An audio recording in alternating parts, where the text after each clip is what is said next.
Hey there, my name's Sneaky. I'm trying to do a video guide here for some friends that are wanting to prog Ultima. Starting off, you're going to have your markers placed in this configuration. You can have an additional marker up north if you want, so that way people can help find north easier. But generally, A is always going to be north. One is where every boss will spawn, and every time they spawn, they will always be facing south.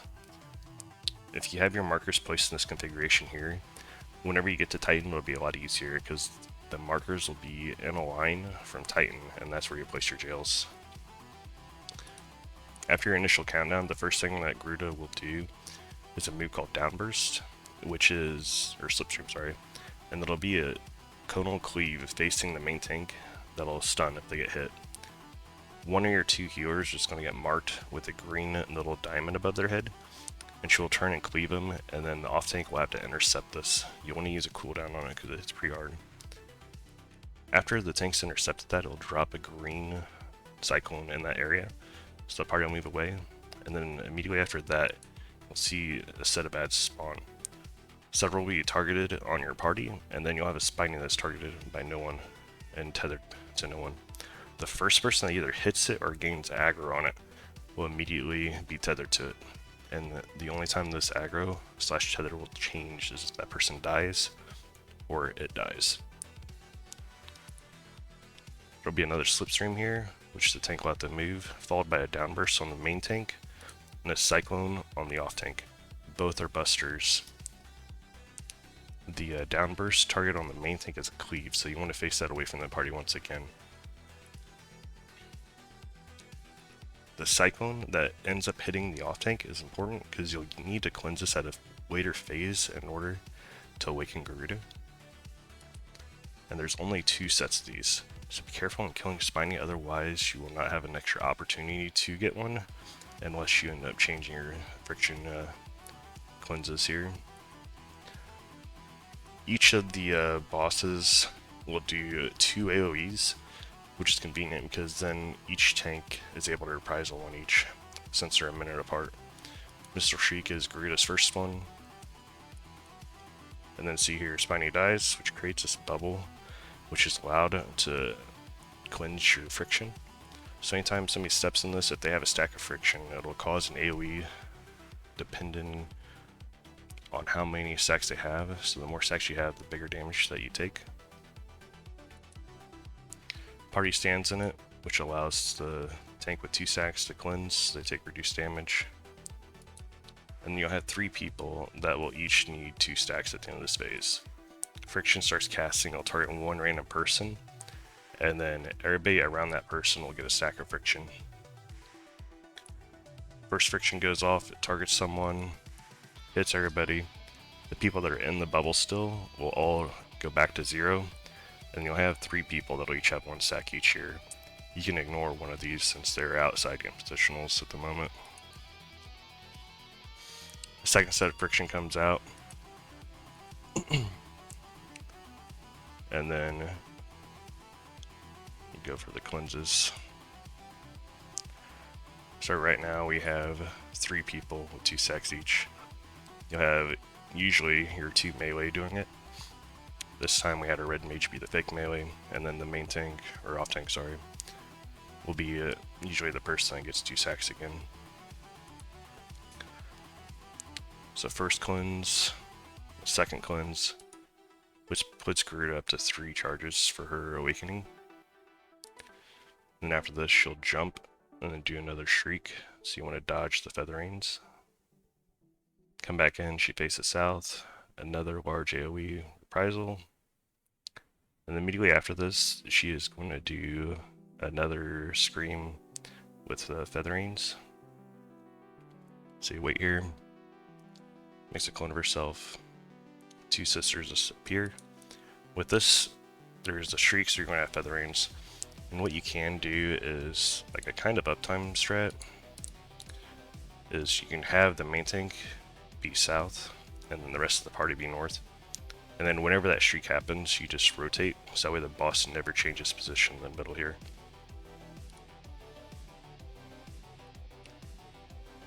After this, you'll see the two sisters on the sides, and what you'll have to do is both tanks have to intercept the one each, and two random people will get targeted by the cleaves. So in this one here, we have our party go to any inner cardinal is fine, and then both tanks will stand directly in front of the sister on the cardinal. The tanks that intercept will drop down the tornadoes as well, so you have to be careful of that. And then also you can see here in the middle, there's going to be a wicked wheel. So you want to avoid this wicked wheel by staying in the outer arena, but also avoiding the Eye of the Storm, the blue here.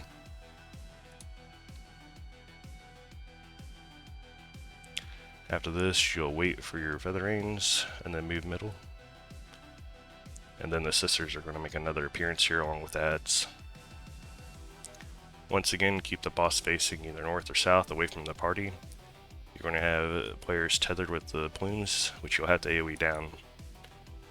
At this phase, they're the two sisters, both east and west, they have a tether. You'll have one person with 2 stacks take one tether, and one person with 1 stack take the other tether. Usually you want your caster here, so that way they're not moving during the later phase when the tether needs taken. During this, there's also a slipstream on the main tank, so they'll bait it and then move through. And then after that, there's another downburst followed by the 2 AoE cleanses from both of the sister ads. On this group here, it's a little bit faster, so some of the mechanics will be skipped. But during this, if you didn't kill her at this point, she'll do another slipstream. So you'll dodge out, and then there'll be a wicked wheel, move out, move in, and then a downburst. This time, since she's awakened, it's going to be a stack mechanic. If she's not awoken at this time, it'll be another tank buster. So that's the difference. Awoken is a stack, not awoken, it's a tank buster.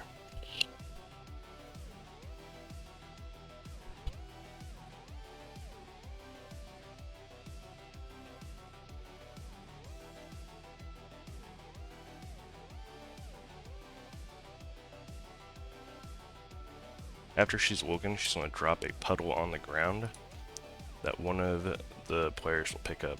You'll have one for a healer, one for a caster, and then one for a melee. Later on, the Beyond the Limits buff will end up allowing a player to use the LB3 ability, and it will not consume the LB3.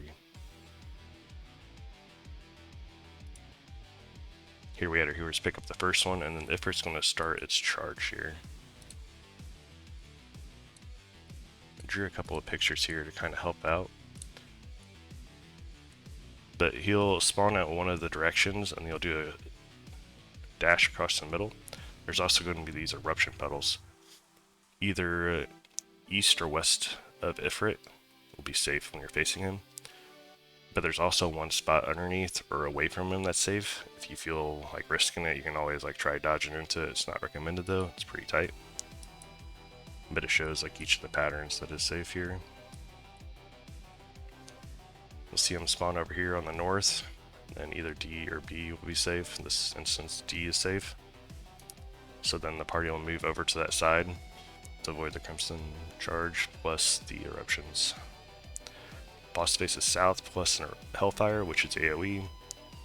Generally, you want to reprisal that. It's okay if you miss it as long as their shield's in it. On this here, there will be the Vulcan Burst, which is a knockback. You'll either want to shield or use your anti-knockbacks on it. If you do not shield or use your anti-knockback on it, you will get pushed back sometimes into the wall if you're too far away from the boss. So if you do not have your shield healer or any anti-knockback, you want to stand in the boss's hitbox.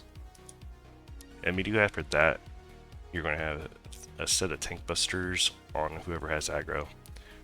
If you're not invulning this, you'll have to swap in between each hit, as it will give a fire resistance down and it will end up one-shotting. Immediately after, you'll have a set of nails spawn.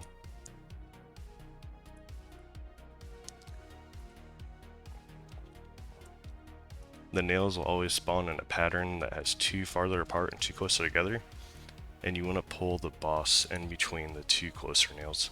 This allows the healer with Searing Wind to go to the back opposite the party, and then your 2 range to start baiting their eruption puddles. So then this is what your pattern's going to look like. You have your 2 far nails, 2 close nails with the tank in the middle here. And then each of the range will drop their petals in a pattern. So you have 1, 2, 3, 4. Each nail needs to be hit twice in order to awaken Ifrit. And then whoever is second in aggro will have a chain on them, tethered to a random DPS. The further that you're away from that chain target, the less damage that you will do.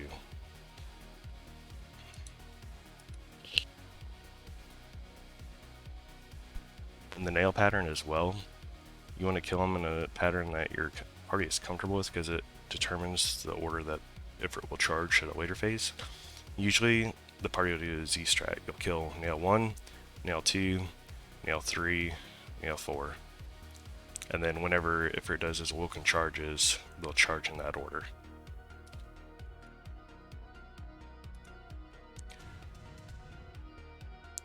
After this, Ifrit will jump, and if you've not killed the nails, he'll enrage. Once again, there is another AoE. And following this, you will want to pull Ifrit to an enter cardinal, as he will charge the cardinals. There'll be an Infernal Howl again, which targets a random healer, giving them the Searing Wind. They'll want to stay away from the party, and then 2 of the ranged will end up baiting the Eruption Petals. Ifrit will spawn after this, and then he will do another charge. So with this here, we have the tank pulled between Bravo Charlie, and then the healer will stand over in the next inner cardinal. Both range that are baiting will basically be 2 waymarks away from the party. So drop 1, 2, 3, 4, and then after the 4th petal, they'll be able to move into the safe zone with the rest of the party. And they'll allow them to dodge the charges. After the charges, there's going to be another Infernal Howl, which targets the other healer if they're still alive, which is also the Searing Wind. Both will happen here. And then there's going to be a stack here. The Cursed Flame is a dot ticked from Flaming Crush, so the amount of people that end up soaking it determines how many times it's ticked. After this next jump, the person that had Searing Wind as a healer that fell off will end up stacking with the party, and the other will go opposite. We ended up skipping the dashes here,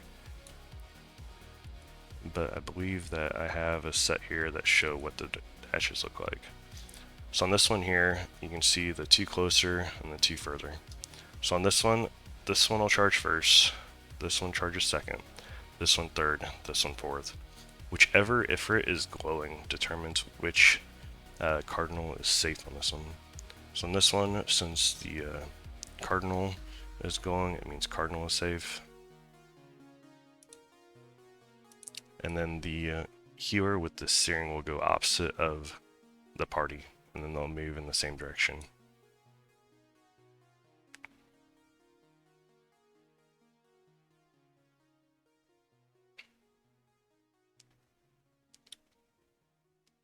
On this one here, we have Ifrit that is glowing on the inner cardinal, so this way inner cardinal is safe. So on this one, you'll have 2 spots to run. So instead of stopping here at the A line, you'll end up having to run in between A and D. You want to make sure you have sprint on this one.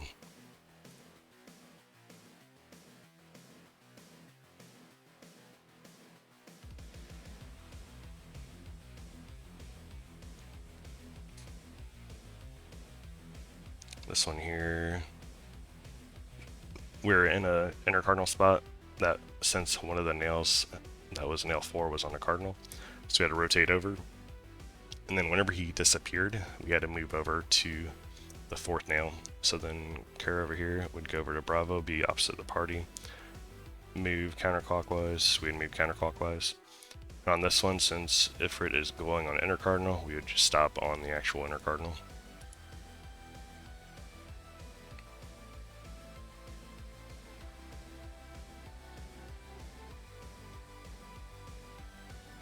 And then once again, whenever Ifrit does die, he's going to drop that puddle again. So on ours, we already had our healer that has the buff that looks like this little blue guy.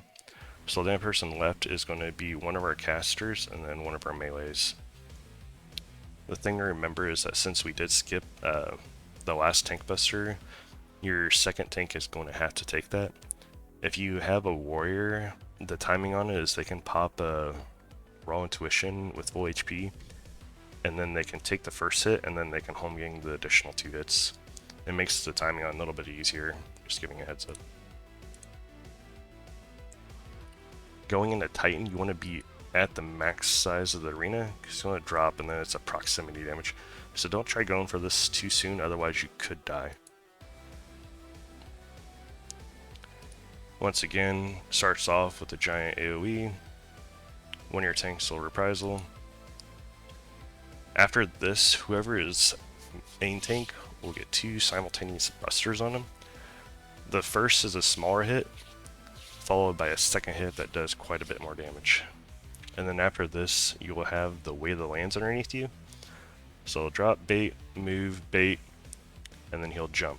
And at this time, he'll turn and face a random direction. Just want to pay attention to which way he's facing during this. You generally want to face him at a cardinal, so that way it makes it easier to see which way he spins. This time he spun face Bravo, so you want to go opposite to D.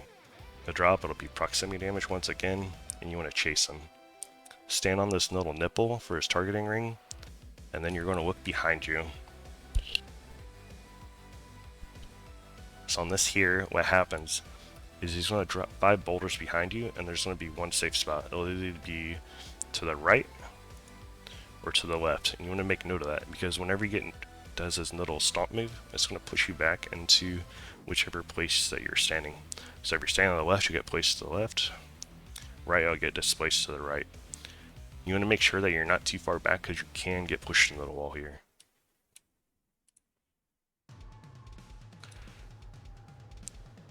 So upheaval, it knocks you back, and the party will start moving forward. And during this, there's 2 sets of landslides, and the people that are marked are going to need to stand on those markers before and make a straight line.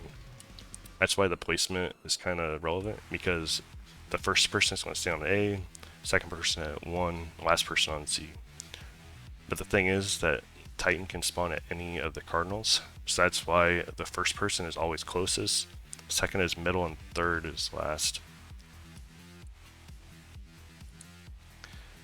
And then this is the other pattern. So if the safe spot was to the left, you would again push back to the left, and that's where that last bomb is going to fall, which makes a chain reaction, which will drop the sludge petals to awaken him. Second landslide, and then the chain of bombs will happen, and you'll see that Titan's in the sludge petal, which will start awakening him. Be a set of tumults, which is raid wide. This here is the opposite, push back to the left. The main tank will never get targeted for this, by the way, so they will always either be 1 or 8 for the order in case someone dies. After this, you'll have another set of Way of the Lands on the party, and then there is an actual uptime for this. You can place your first, move your second, and for this next one, you want to go kind of the middle to bait him away from the wall, so that way you're able to get to his rear positional for extra uptime as melee. You'll pull him in the middle again because he'll jump.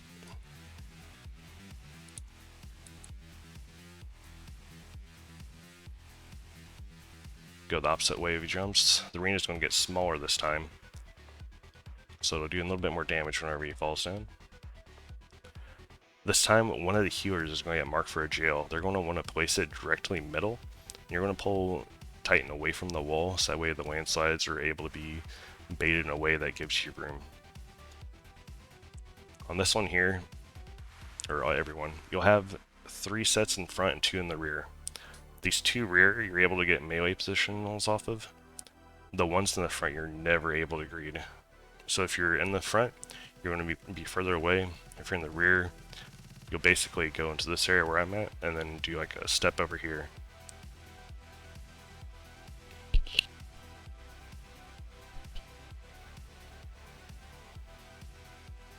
Following after this, there's going to be a second tank buster. It's Tumults. Same thing, you'll have 1 set go off, and then the second one is going to be a heavier hit. And then after this, The party is going to go stack at the wall, and then you'll do a tank swap here, since there'll be a third set of busters after this merry-go-round.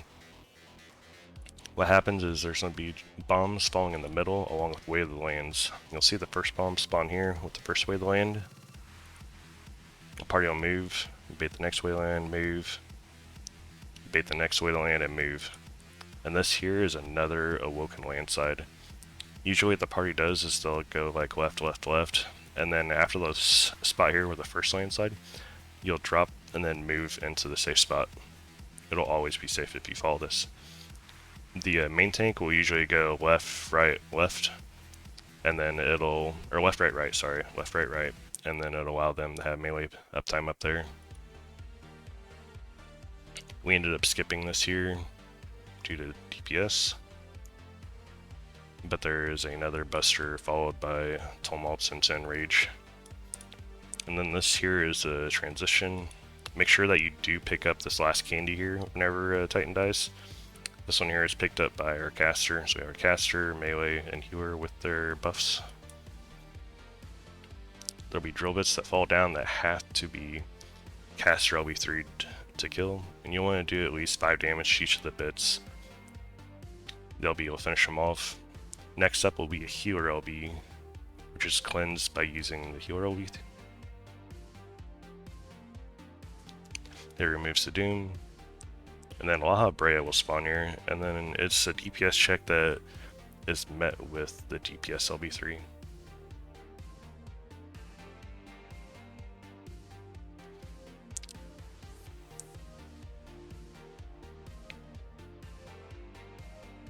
And then after that, you'll start moving up into the sky, and then it's a tank LB. If you do not tank LB here, it is a wipe.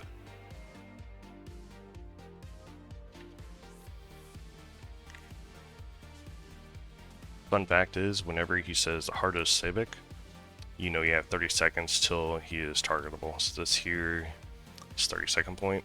You want to make sure that you have your food renewed, and then prep for the next phase, the last. On this one here, you'll have your main tank stand in front usually, and then your off tank on the side for the homing lasers. The party will be at the rear or towards the middle.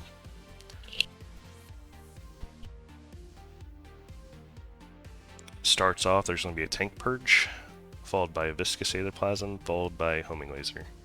So there's tank purge, which is the AoE.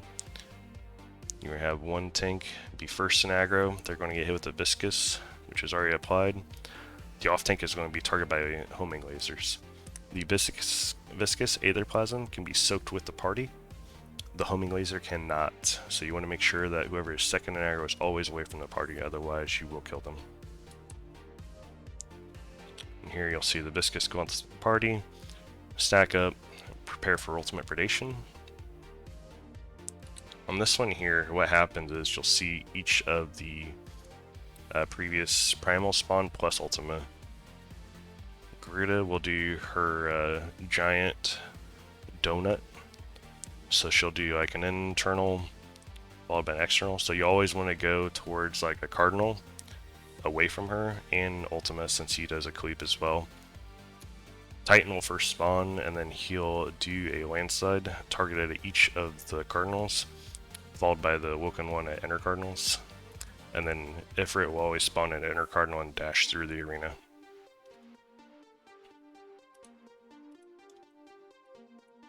So you start this off. Disappears. And then each of the bosses spawn, you'll see that Garuda is over here by C, D, so either the safe spot's going to be A or B, since that is the furthest away from her. On this one here, we'd have to go towards A, since over at Bravo you have Titan, and it is never safe by Titan. You wait for the charge to go off, and you go to the 4th rune here to dodge both of the Awoken charges plus landslides. Ultima respawns, and what I did there was I did a half-step move. So you want to pull them into a quadrant that is basically one step into like either northwest or northeast. On this one here, I ended up pulling him into the northwest, so that way whenever Titan does spawn again, he will always be on the left side. If you pulled him over into the northeast quadrant, Titan would have spawned on the right. After this, Ifrit is going to spawn on the side closer to Ultima. So on this one here, Ifrit was behind us, and then you're going to have your range bait your eruptions in the normal pattern.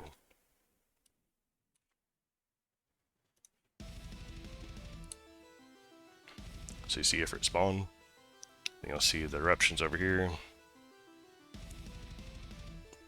They'll stack with the party, and then you'll see Titan drop down over here on the left. There'll be the eruption puddles, so you'll want to stack in the middle, and then move towards the wall, since there will be bombs that are dropping, plus the landslides. On this one here, usually the main tank is going to be the one to invuln. You want to be careful on pushing damage, since Paladin can kind of get hosed here with their timing of their invuln. Since we skip both the dashes plus the third buster and Titan, I was 1 second away from not being able to use Hollowed. There's the Tumults, and on here I'll get the Viscous Aetherplasm, and then our OT will evoke and then be the main tank now. So then here I will get targeted with the homing laser. And then there will be 2 shrieks from both of the sister ads, so you want to move away if you have Home Gang or Living Dead, so that way you don't die to the dots from it. Homing laser goes off, hit hollowed both the Viscous Aetherplasm, plus the homing laser, and then I can stack up with the party for the annihilation.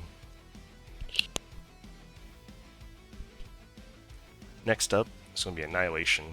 What happens is that there's going to be Wither Lands plus Flaming Crush.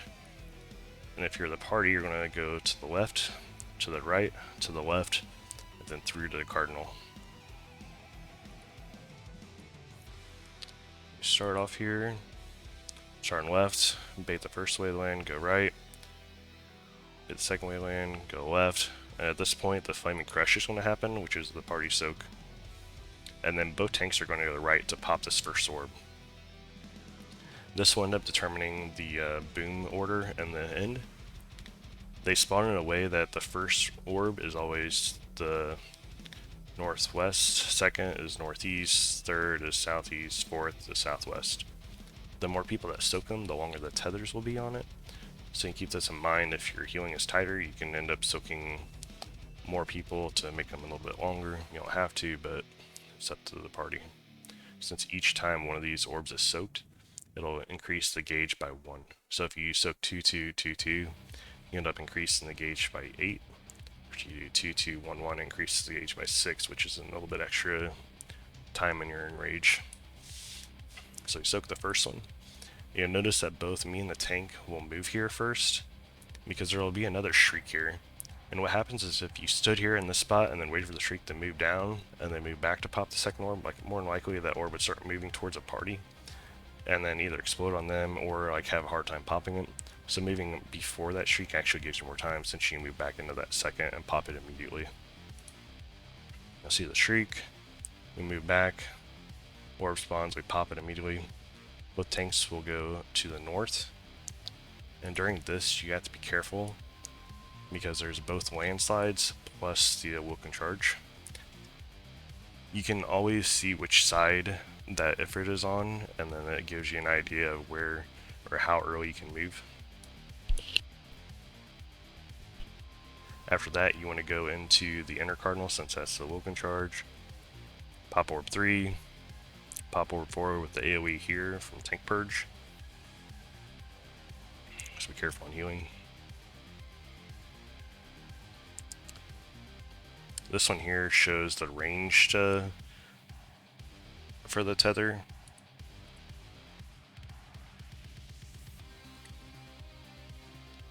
Go back, soak the tether, and you'll want to move with the party.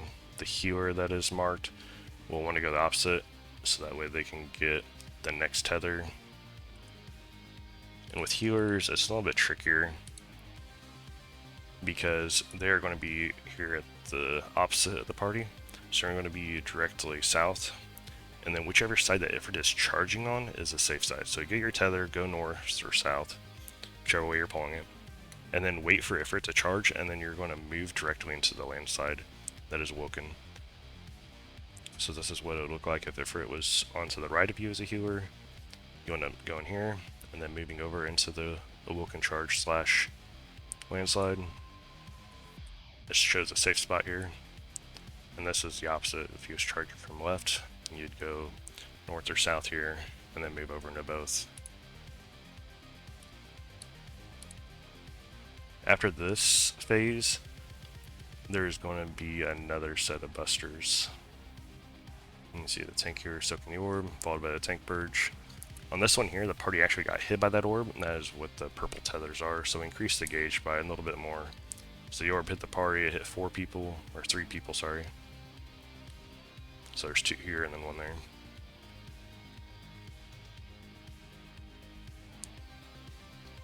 This phase here is the phase before Suppression. So there's going to be your regular Eye of the Storm, which you want to avoid. Your healer is still going to have Searing Wind, so you want them to be inside of that safe spot, but be careful of the party. You're going to have Homing Laser on the off tank here. And then after that, depending on how much you've pushed, there's a little bit more. We end up skipping quite a bit. But what happens is, after that Homing Laser, there's Eye of the Storm plus Radiant Plumes, so you're going to pull the boss towards the wall a little bit, and then dodge the plumes, move in, be careful of the cleave on the tank. And there's going to be a knockback mechanic, so either shield or anti-knockback, and then there's going to be the 4th Homing Laser, which is a buster on the off tank. Usually you can end up invulning the 3rd, since the other tank will have their invuln available. If you see the 4th, what you want to do is use your 90-second, like Rampart, plus Reprisal, plus like your personal, either Sheltron, Heart of Stone, Tibian, and then invuln the 4th. So that way you'll have your Rampart for the Aether Boom mechanic. Whenever you get to 50%, or after that 4th Homing Laser, you'll end up getting into Suppression. You'll have both tanks stand in a position that is kind of spread out, so you have like the DC side, which is your southwest, and then one tank will be up a little bit further, so on the line even with like the C, and the other tank will be in a line with the D. This way no tank gets hit by both of them from the cleaves. And this is if you have 0 stacks as a tank. This is what it would look like. You stand, both of the green markers would go behind you. The cleaves happen, you move. There'll be 2 streaks, you move the first time, the second time, and you'll kill the jail here. Careful of the little lasers coming from Ultima. Dodge a landslide, dodge into it. Flaming Crush happens. Since we had 1 less person, it ticked an additional time, that's why I use wings there. This is what it would look like if you have 1 stack and you're the tank that is taking the tether. You stand in the same pattern, use your personal. The people stand behind you, you get cleaved, move down, shrieks happen, move, kill the jail. Be careful of these little things circling the arena, they're feathers. If you run into them, they will explode. The person that is a tank with 1 stack will go grab the tether, which cleanses the last stack and then blasts away the feathers when they're outside the arena. And tank purge. This one here is the eruption times 4. 1, 2, 3, and the 4th one is going to be behind the sister. You move away, then focus down the jail, dodging the laser, of course.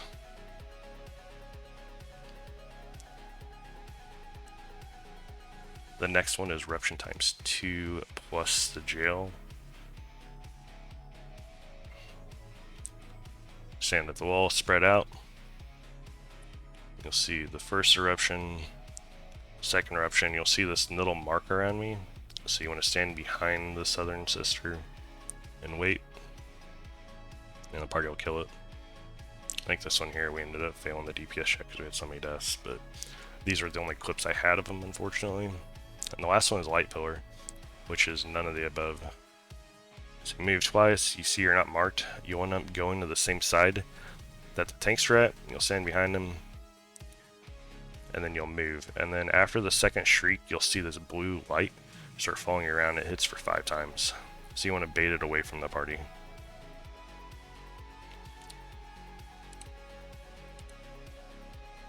And then I have a couple images here. So this is a tank one. You want to stand like over in this area, and then the cleave happens, you'll move down to kill the jail. If you have eruptions, you'll place 2, and then your third will be towards the middle, fourth will be behind the sister. This is a gap jail, 2 eruptions, and then you'll move behind the sister.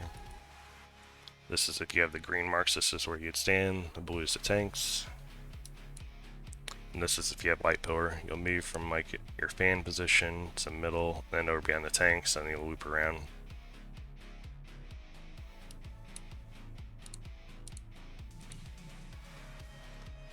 After this, you'll have Ultima cast. This is a tank LB3 plus reprisal.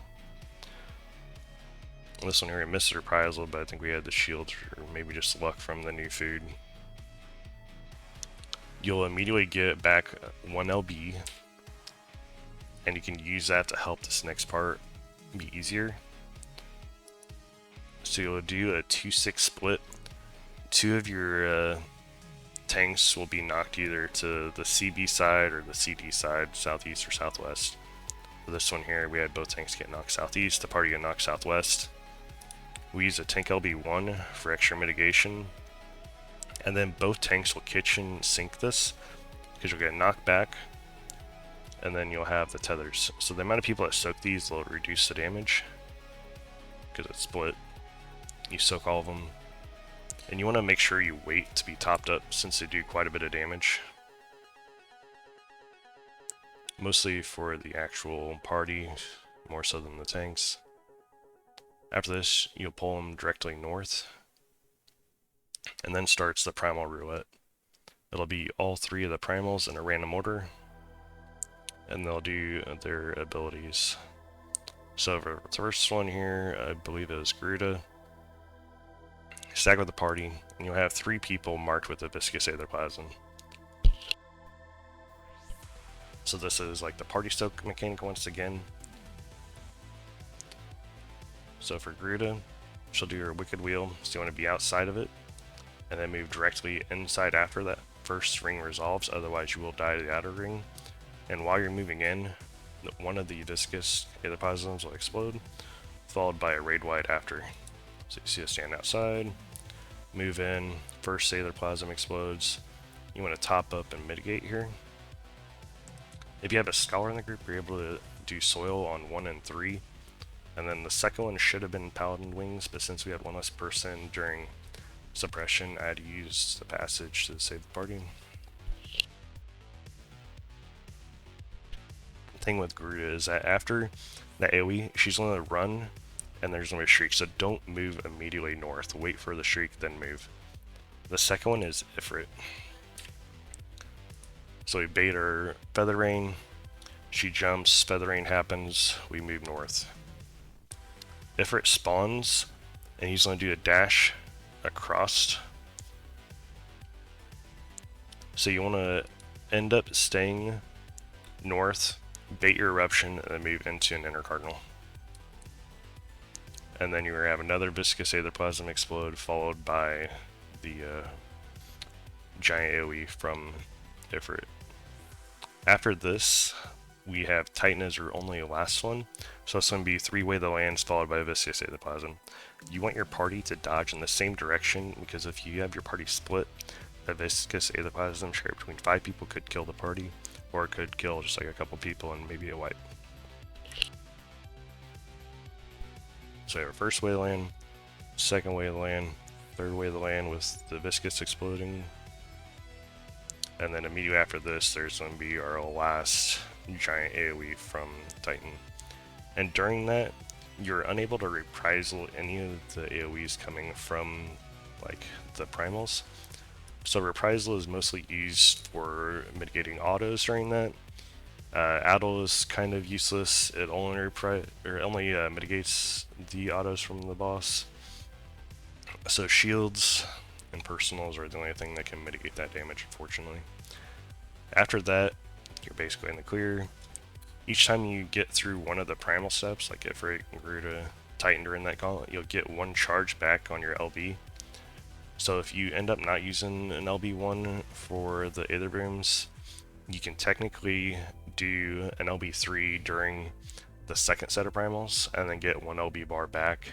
It's not really that much of a gain though. I'd prefer using that LB1 during booms to help the party mitigation, so it's way easier.